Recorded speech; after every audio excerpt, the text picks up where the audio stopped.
Okay? And you guys have to remember, I grew up in Los Angeles, California, around nothing but Los Angeles got the best gold diggers on this motherfucking planet. So all my friends and people that I know, they know how to scam. They know how to get your last dollar. I done seen them take Shaq to the bank. I done seen them take Jodeci to the bank. I know how these women do out here. I know. So it's my job to protect my kids from being around people that's real thirsty. Like, you know what I'm talking about, when them bitches come over your house and as soon as they walk in, they say, can they have something to drink? Ho, you didn't get nothing to drink before you came over here? You take them outside to the water holes. Certain ones, the water holes out there, you know how your grandma used to do. Your grandma didn't let everybody in her house get no water in the house. One chair, one microphone, one calm smile, and suddenly the internet realized something felt off. Blueface sat down, told his version, laughed a little to comfortably end somewhere across the timeline. His own mother felt the deja vu hit like a brick, because when Blueface opened his mouth on Club Shay Shay, it didn't sound like growth. It sounded like history clearing its throat. And that's when Karlissa Saffold snapped. Not gradually, not politely, but with the kind of reaction that says, I've seen this movie before and I hated the ending. The internet thought this was just another viral sit-down. Karlissa saw Chrisean flashbacks, warning signs, and patterns repeating like a cursed rerun. Nobody canceled. And when a mother says, this is happening again, that's not drama, that's an alarm. So stay right here. Because once you hear what Blueface said, why Karlissa reacted the way she did, and how the internet instantly split into chaos camps, you'll realize this wasn't about one interview. This was about cycles, control, and a family that never escaped the spotlight. A calm sit-down, a relaxed smile, a version of the story wrapped in reflection and delivered with just enough humor to feel human.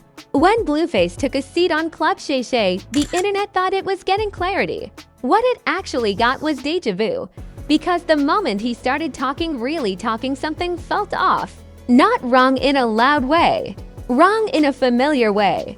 Like hearing a song you've already danced to. Right before it ruined the party, Blueface spoke smoothly.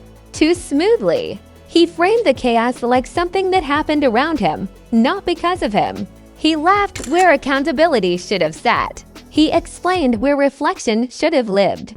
And for casual viewers, it sounded like growth. But for people who've watched this story long enough, it sounded like a REMIX. Same tone, same detachment, same misunderstood energy wearing a new outfit.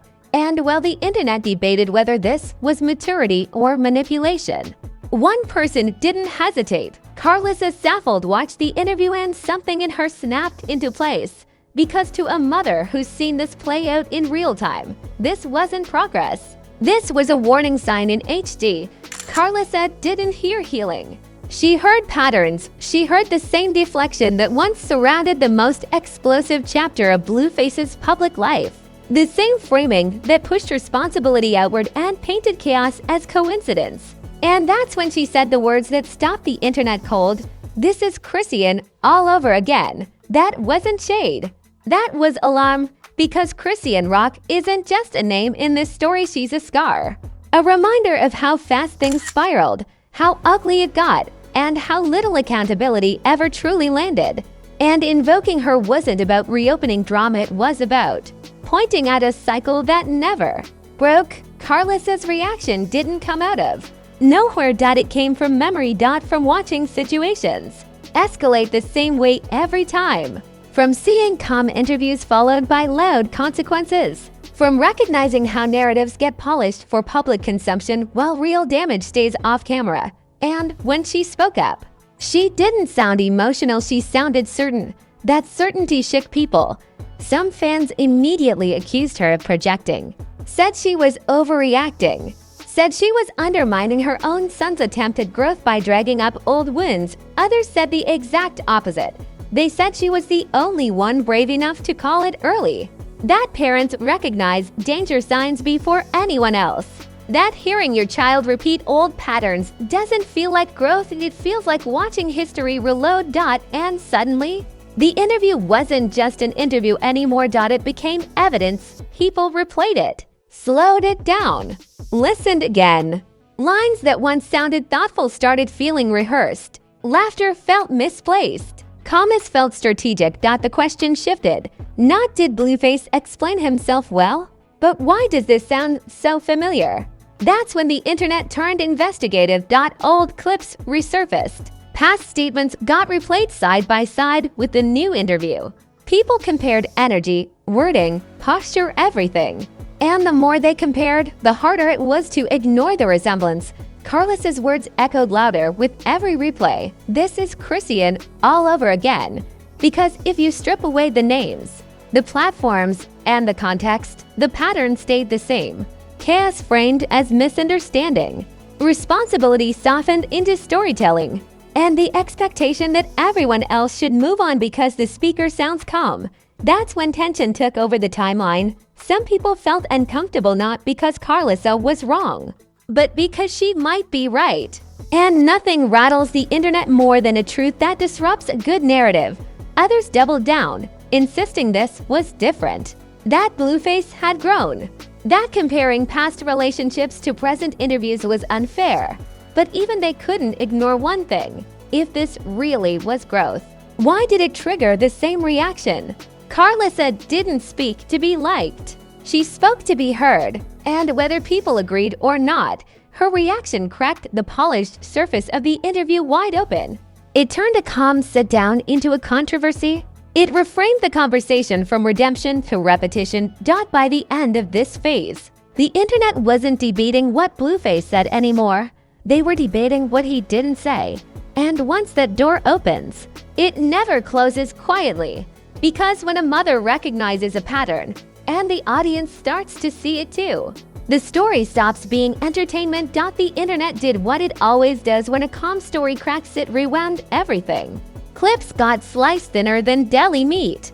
Tone got analyzed like a voice stress test. Words that once sounded reflective now felt curated. Laughter that seemed harmless suddenly sounded strategic. And the crowd split fast. One side said, "This is growth."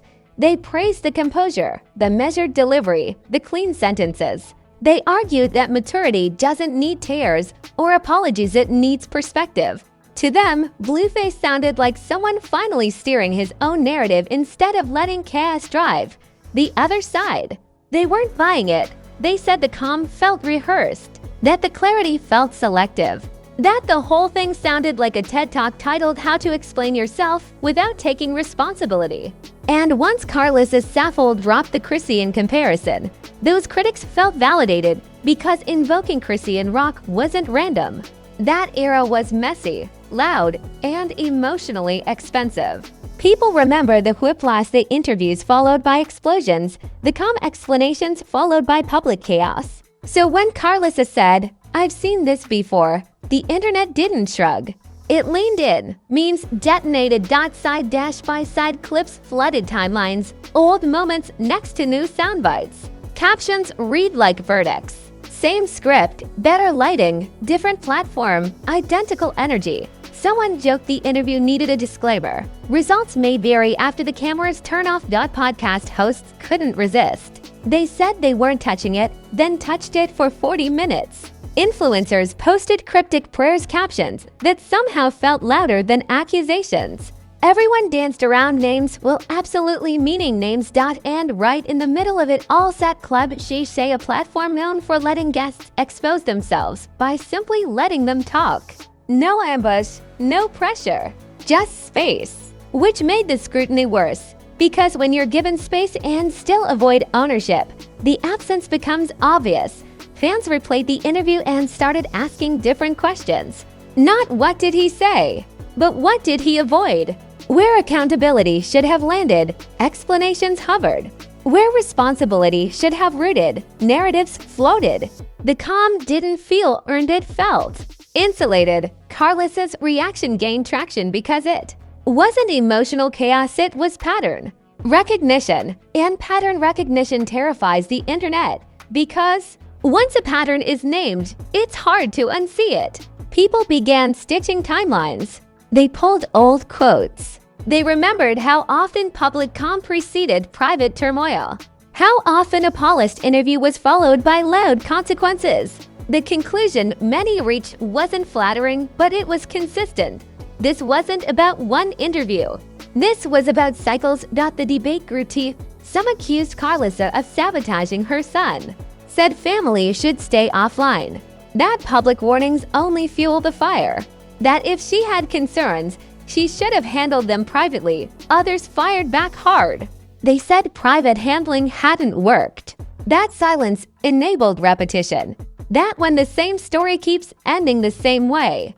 Maybe the warning needs a microphone. The internet court convened without a judge, and while the jury argued, something else happened quietly. Sympathy shifted, not into agreement, into unease. People didn't necessarily side with Karlissa, but they stopped dismissing her. They started saying things like, "I don't like how familiar this feels," and familiarity is poison to redemption arcs. Redemption requires novelty. Familiarity exposes reruns. Blueface's calm began to feel like a shield, not a breakthrough. A shield built from media training, timing, and platform choice. The more people replayed it, the more they noticed how cleanly blame slid sideways. Meanwhile, Karlissa didn't escalate. She didn't scream. She didn't chase the spotlight. She doubled down with clarity, not volume. Her tone sharpened into resolve, the sound of someone done negotiating. With deja vu, that restraint mattered because it reframed her reaction from outburst to intervention, and interventions are uncomfortable, especially when the audience suspects they're necessary. Chrisean's name hovered over everything. Like a ghost, the room refused to acknowledge. Like a ghost, the room refused to acknowledge. Not because she spoke, but because her absence highlighted what never got resolved. No closure, no reckoning. Just exhaustion and headlines moving on. The internet hates unresolved endings. It loves spectacle, but it needs closure to move on clean. This had none, so it kept chewing. By now, the memes had teeth. The jokes carried judgment. The laughter came with a wince. Entertainment curdled into discomfort the moment when viewers realized they might be complicit for enjoying the loop, and that's when the narrative turned inward. People asked whether platforms reward performance over accountability, whether calm delivery can mask the same old avoidance, whether audiences clap for polish and ignore substance because polish is easier to digest. Karlissa's warning echoed louder with each rewatch, not because it was dramatic, because it was predictive. And predictions scare people more than accusations. Accusations can be debated. Predictions hang in the air, waiting to be proven right or wrong. As the dust swirled, one truth became impossible to ignore. The interview didn't close a chapter. It reopened a book. That's the dangerous part of moments like this. The memes stop trending, the comments thin out, and everyone pretends it's over. But underneath the quiet, the damage locks in. Narratives harden. Relationships strain. And whatever was exposed doesn't magically crawl back into the shadows. For Karlissa Saffold, there was no retreat, no softening, no maybe I overreacted to her. Her stance stayed firm, like someone who had already run this scenario in her head 100 times and finally decided she wasn't going to ignore the warning signs again. And that steadiness rattled people more than yelling ever could, because the internet is used to watching parents defend their kids no matter what. What it's not used to is a parent publicly saying, "I recognize this pattern and I don't like where it ends." That flips the script. Suddenly, this isn't just family drama. It's a mirror held up to a cycle everyone's been watching but rarely interrogating. For Blueface, the interview didn't age like fine wine. It aged like a screenshot. What sounded composed at first began to feel insulated. Calm started reading as distance. Explanations started feeling like deflection. And the more people replayed it, The more they notice the gaps, the places where accountability should have landed but didn't. That doesn't mean everyone turned on him. Far from it. Some fans doubled down, insisting growth doesn't need public self-flagellation. They argued that maturity can be quiet, controlled, and non-performative. To them, the backlash proved the internet prefers chaos to calm. But even among supporters, a new hesitation crept in. Not doubt honeys, because growth usually comes with specificity. With naming mistakes. With saying I did this, not this happened. And once people noticed the language gymnastics, they couldn't unsee them. Calm without ownership started to feel like a coat you put on to survive the cold, not proof that winter ended. Hovering over all of it like an unpaid bill was Chrisean rock. She didn't speak. She didn't need to dot, her name carried the weight. The memories. The unfinished business. The emotional wreckage that never got a real post-mortem. And that's why Karlissa's comparison landed so hard it forced everyone to remember how that chapter actually felt while it was happening. Not funny. Not entertaining. Exhausting. And exhaustion is the through line here. Fans weren't shocked anymore, they were tired. Tired of watching the same arc play out with different lighting. Tired of redemption narratives that sound good in interviews but collapse under real life. Tired of women being dragged through chaos while the cycle itself goes unchallenged. That fatigue shifted the conversation. Less who's wrong, more why does this keep happening? Less jokes, more size, not public perception didn't flip it. Evolved, Karlissa stopped being seen as doing too much and started being viewed as someone drawing a boundary in public. Because private boundaries hadn't worked. Blueface didn't get cancelled, but his narrative lost its shine. The interview didn't close a chapter, it highlighted how many pages were skipped. And the internet did what it always does when it senses unfinished business. It archived everything. Screenshots don't expire. Clips don't disappear. Comparisons don't forget. This situation didn't end with closure. No apology tied it up. No truth bomb reset the story. It ended with a pause, the kind that feels like a held breath before the next drop. That pause matters because in celebrity culture, unresolved tension doesn't dissolve. It waits for the next relationship, the next headline, the next interview that sounds just a little too familiar. And when it reappears, people won't need context. They'll remember this moment. The warning. The deja vu. The real consequence here wasn't backlash. It was recognition. Recognition that calm delivery isn't the same as accountability. Recognition that patterns don't care about platforms. Recognition that when someone who's watched the cycle up close says, "This again," it's worth listening even if it's uncomfortable. The internet moved on publicly. Privately, it bookmarked the pattern. And the question hanging over all of this isn't whether anyone was right or wrong. It's whether this time will actually be different.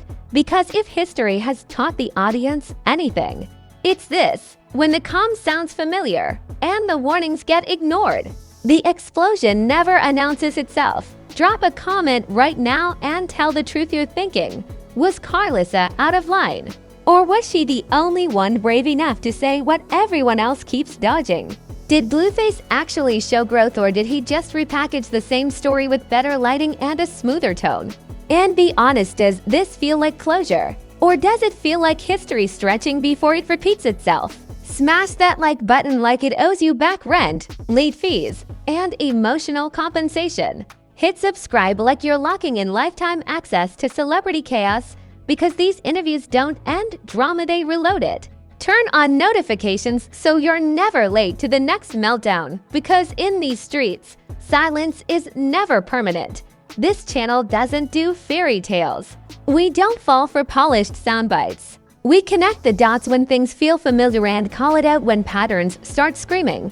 Scandals drop constantly here. Receipts resurface when you least expect them.